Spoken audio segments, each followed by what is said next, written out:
আসসালামু আলাইকুম সুপ্রিয় চাকরি প্রত্যাশী ভাই ও বোনেরা, আপনারা ইতিমধ্যেই জানেন এসআই এবং এএসআই পদে সর্বমোট ৪,০০০ জন লোক নিয়োগ হবে। তো কোন জেলায় কতজন লোক নিয়োগ হবে সে বিষয়টি আমরা আজকের এই ভিডিওতে দেখব। তো চলুন ভিডিওটি শুরু করা যাক। আর যারা আমার এই চ্যানেলটি এখনও সাবস্ক্রাইব করেননি তারা অতি দ্রুত চ্যানেলটি সাবস্ক্রাইব করুন।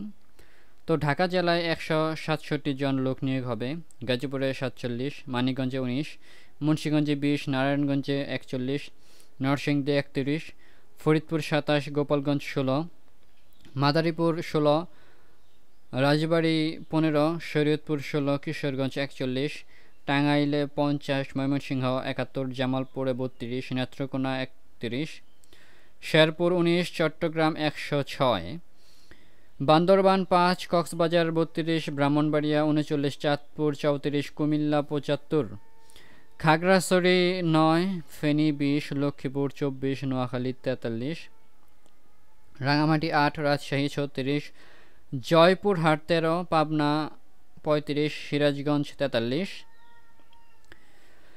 নওগাঁ ৩৬, নাটোর ২৪, চাঁপাইনবাবগঞ্জ ২৩, বগুড়া ৪৭, রংপুর ৪০, দিনাজপুর ৪২, গাইবান্ধা ৩৩, কুড়িগ্রামে ২৯, লালমনিরহাটে ১৭ জন, নীলফামারী ২৫, পঞ্চগড়ে ১৪, ঠাকুরগাঁও ১৯, খুলনা ৩২, যশোরে ৩৮, ঝিনাইদহ ২৫, মাগুরা ১৩, নড়াইলে ১০, বাগেরহাটে ২০, সাতক্ষীরা ২৮,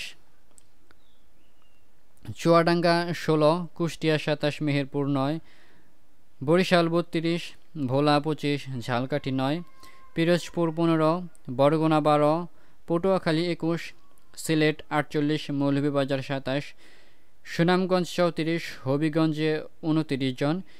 এই সবগুলো জেলা মিলিয়ে সর্বমোট ২,০০০ জন লোক নিয়োগ দেওয়া হবে। এসআই এবং এএসআই পদ মিলিয়ে সর্বমোট ৪,০০০। তো এই ভিডিওটি যদি একটু আপনাদের কাছে কাজের মনে হয় চ্যানেলটি সাবস্ক্রাইব করে পাশে থাকার জন্য আপনাদেরকে অসংখ্য ধন্যবাদ।